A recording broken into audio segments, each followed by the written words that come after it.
There's no point in coming to the conservatory unless you're ready to commit your life to music. The conversation that happens here at NEC is really one of broadening the spectrum of what is possible for a musician to do. It's a beautiful thing. It's also a big responsibility.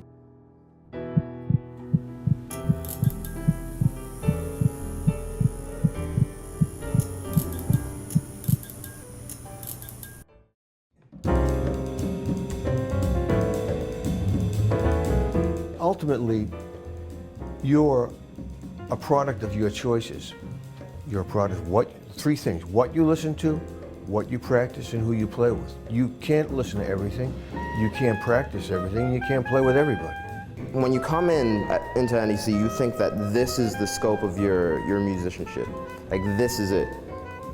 But really, when you come to NEC, you're gonna see that it's really this big, or even this big, or even this big, even as big as the room. Like, you're gonna expect that, you know, there's gonna be things that you like coming in, but when you leave, you're gonna have a whole host of things that you enjoy and like and are able to do. You know, just hearing the level of talent that comes here.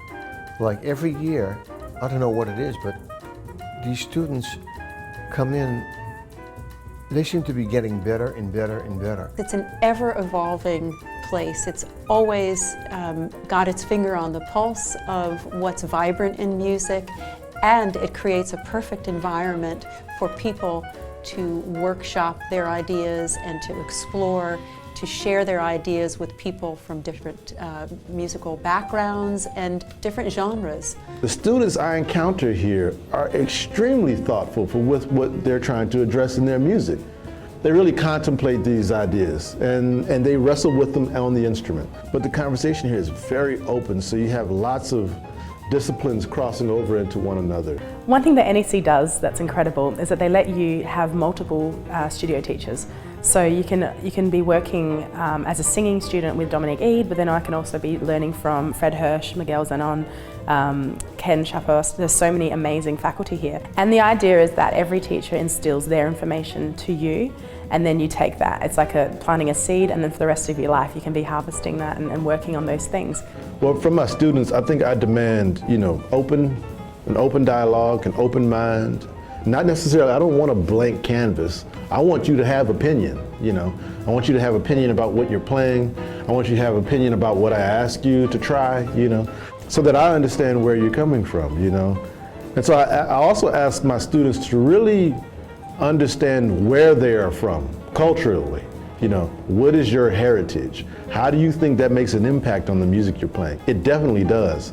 And if you begin to acknowledge it, then we can have a different kind of conversation about where music sits in you. I think it's that open-mindedness, just that feeling that you can do what you want here, knowing that no one's going to tell you to not play the kind of music that you're playing.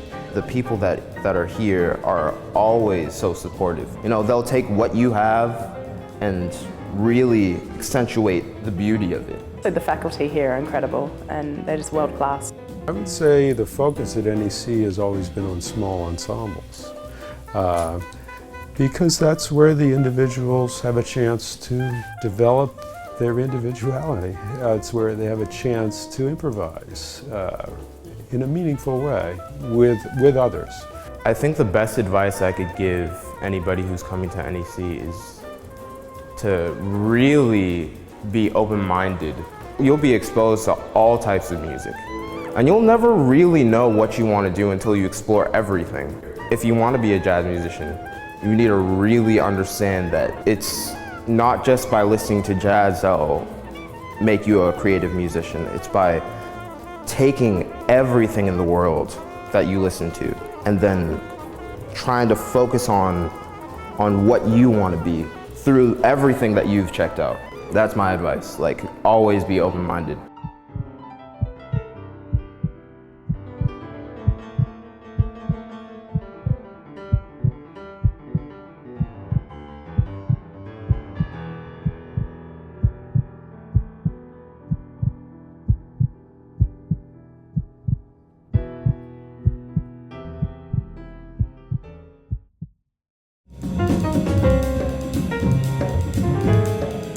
So this feels like kind of like the place where I'm supposed to work.